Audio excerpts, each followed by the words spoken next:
Well, the Office for National Statistics are set to publish a new house price index at 9:30 this morning. Right now we're going to speak to estate agent independent estate agent owner, Jeremy Leaf, here in the studio. Jeremy, good morning to you. Good morning to you, Eamon. Jeremy, look, you know, we've got this office. We all, no matter who you are, where you are in the housing market, and we feel so sorry for people who want to get on and just can't get their first home.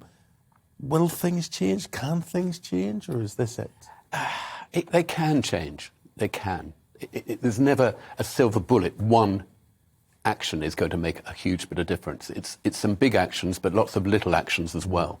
We want to get first-time buyers on the ladder, but there's lots of reasons why they can't. Yeah, well, affordability. That's a big one. Kirsty Allsop, she got in a lot of hot water recently, didn't she? Because she's obviously the presenter from Location, not short of an opinion or two, saying that young people need to, you know, just get better at saving money, move in with mum and dad, cancel the Netflix subscription, and then you might be able to afford your first property.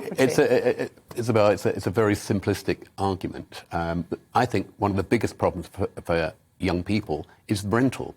They're paying too much in rent because what's happening in the rental market is actually mirroring what's happening in the sales market. There's not enough stock and the rents are going up. They're not putting money aside. They're not able to save money. Is that what you're saying? Well, that's one thing, but the rents are so high because there's a shortage of stock, just as there is with the sales market. There's not enough stock. People want to buy, want to rent. They want to save to buy because most of the people I meet in my daily round are aspiring first-time buyers, if they're not actual first-time buyers, a lot of them. Would there be any of that, Jeremy, whereby people have realised it is different now, property will probably be beyond my reach, I am content with renting? Is there more of a contentment now? Very much so. Years ago, it was, I want to get off the rental. Now, many more people are longer-term rentals, and the government have recognised that. You know, a lot of families are in rentals, and they've got kids in schools. They don't want to be uprooted. They're changing the rules where landlords can't just automatically get a tenant out if they don't feel like continuing. So that is better. So people will have more stability. So that's very, very important, longer-term rentals, because some people choose to. They don't want to put down roots, but there's just as many who do. You're talking about a lack of supply in the sales market. Does that drive the price? Are we likely to see price rises again this morning? That's the big problem at the moment, is lack of stock and persuading people, and of course lack of new building, but lack of stock, persuading people to put their places on the market. And there isn't a lot of incentive. It's sort of bit chicken and egg. I'd put mine on the market if I could find somewhere to move to. Absolutely. That's what people are saying to us on a daily basis. So it's a question of encouraging those people. And perversely, or conversely, the rise in energy costs and the rise in interest rates actually might persuade more people to put their properties on the market, particularly those in bigger houses where there's a particular shortage. So is there a problem then with getting people to downscale, people whose families have grown up and left and whatever, but the owners still occupy the house and they're sort of asking for a friend? Yeah, they're rattling around like peas in a frying pan. Absolutely. We need to encourage them. But on the other hand, you could say that those people have benefited most from house prices going up, so they should be helped the least.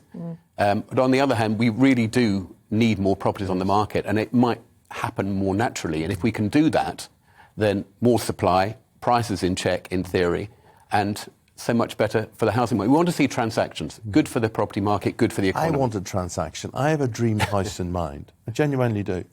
My wife doesn't agree with me, but I would like a bungalow, modern bungalow, so I don't care how traditional it is outside, modern, with the sea view.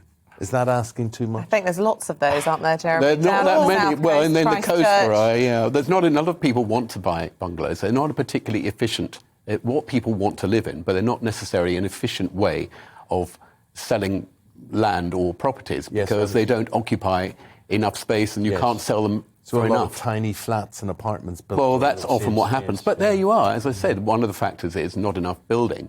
But if there was a more balanced approach, there would be perhaps more retirement homes, more bungalows, more of what people want. It's a nice theory. It doesn't actually happen in practice. How's the government helping in this? There's all this talk about, you know, building on brownfield sites, greenfield sites, you know, increasing the housing stock, both social housing and private housing as well. Do you really think they're making any sort of indent? They are. They've got the right ideas in some ways, but they're not delivering them. For instance, they talked about more brownfield housing and more affordable housing. And if you remember, recently there was a by-election, I think it was in Chesham, where a lot of people rebelled against it, and it was perceived to be the one reason why the seat was lost. Even with an 80-seat majority, you'd think some quite radical, important policies for the market could be introduced. But it seems politically we want to see house prices going up. Well, thanks for talking about that, Jeremy. Jeremy Leaf is an estate agent. He owns his own estate agency. The market is quite buoyant, quite tight, nothing much moving. But yeah, I'm not sure if we should be heartened by all of that or not. No. No. Well, it's never good news, is it, when it comes Jeremy, to housing? thank you very much. Always a pleasure.